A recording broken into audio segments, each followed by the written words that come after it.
రెడ్డి గారికి స్వాగతం సుస్వాగతం. అధికారంలోకి వస్తే అది మీ ప్రభుత్వం, ప్రజల ప్రభుత్వం, సామాన్యుల ప్రభుత్వం కాబట్టి అదే విధంగా చంద్రబాబు నాయుడు గారు ని ముఖ్యమంత్రి చేసుకుంటే సమపాళ్లలో సంక్షేమము అభివృద్ధి రెండు చేయగల సమర్థవంత నాయకులు చంద్రబాబు నాయుడు గారని మీకు అందరికీ తెలుసు.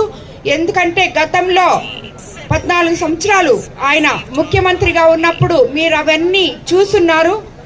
కాబట్టి తిరిగి మనం ఆయన్ని ముఖ్యమంత్రి చేసుకుంటే మనకి ఎన్నో సంక్షేమ సమస్యలు చెప్పారు.